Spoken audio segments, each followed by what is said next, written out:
Pessoal, bora fazer uma viagem no tempo. Vamos traçar o caminho de como uma pergunta filosófica, bem antiga mesmo, deu origem à ciência moderna da psicologia. É basicamente a história de como a busca para entender o conhecimento nos levou, no fim das contas, a entender a nós mesmos. E tudo começa com essa pergunta aí, ó. Como a gente sabe o que a gente sabe? Parece simples, né? Mas essa é uma das questões mais profundas que existem. E foi ela o motor que moveu tanto a filosofia quanto mais tarde a psicologia.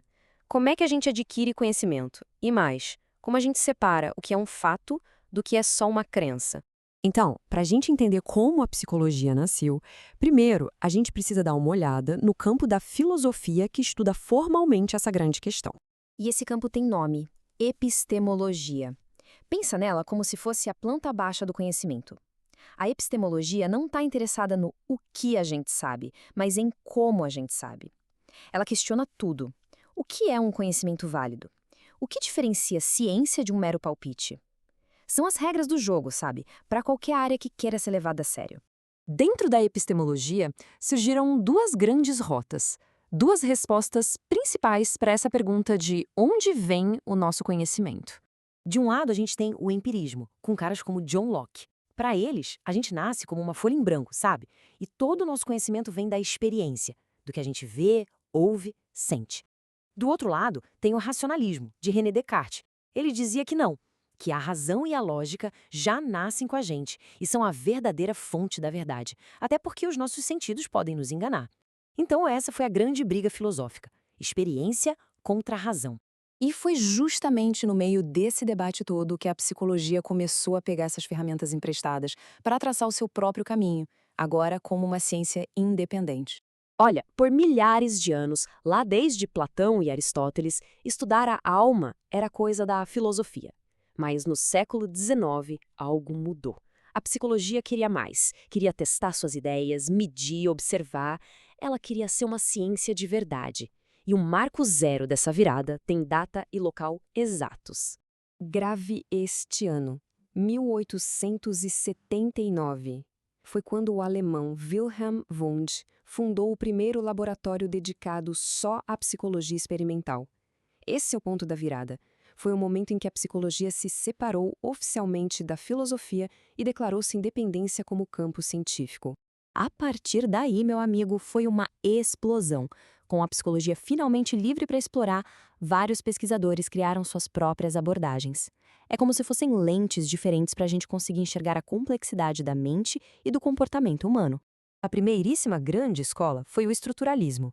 A ideia deles, bem inspirada na química, era quebrar a consciência em seus tijolinhos básicos, sabe? E o método para fazer isso era a introspecção. Pessoas treinadas descreviam em detalhes o que estavam sentindo, pensando. Aí, como uma reação direta a isso, veio o behaviorismo. Os defensores como Watson e Skinner falaram: esquece a mente, a gente não consegue observar isso cientificamente, vamos focar só no que dá para ver, o comportamento. Para eles, a psicologia tinha que ser o estudo da relação entre um estímulo do ambiente e a resposta que a gente dá a ele. Ponto final. Enquanto isso, lá na Áustria, Sigmund Freud estava mergulhando num território completamente diferente, o inconsciente. A psicanálise veio com essa ideia revolucionária de que existem forças ocultas dentro da gente, tipo memórias reprimidas e desejos, que são as verdadeiras forças que moldam quem a gente é. Depois veio a escola da Gestalt, que mudou o foco para percepção. Eles mostraram que a nossa mente não vê o mundo em pedacinhos soltos, mas organiza tudo num todo que faz sentido. Sabe aquela frase famosa, o todo é maior que a suma das partes? Pois é, veio daqui. Então, para contrabalancear um pouco as visões mais mecânicas do behaviorismo e as mais deterministas da psicanálise, surgiu o humanismo. Rogers e Maslow botaram foco no nosso potencial, na nossa capacidade de crescer, de fazer escolhas e de buscar a autorrealização.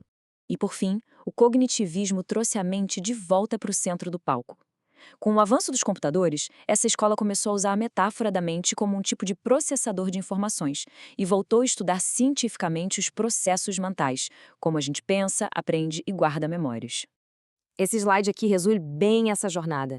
O behaviorismo olhando para o comportamento, a psicanálise para o inconsciente, a gestalt para a percepção, o humanismo para o nosso potencial e o cognitivismo para o pensamento.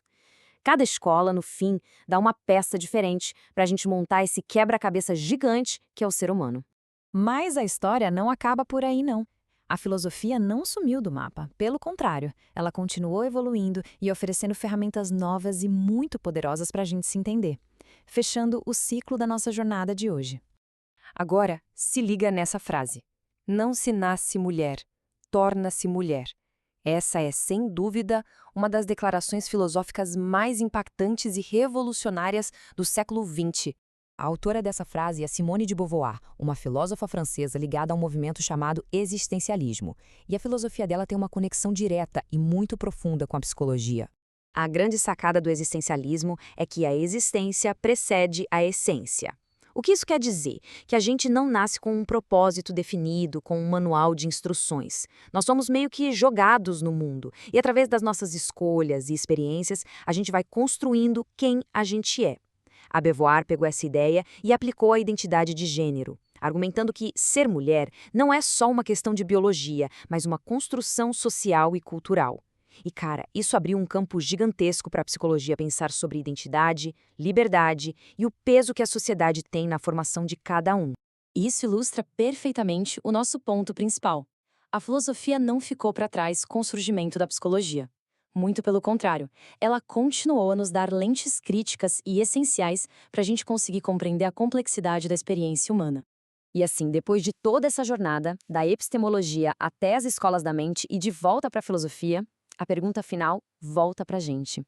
Se a nossa identidade não é algo fixo, mas algo que a gente constrói todo o santo dia, quem é que cada um de nós está escolhendo construir?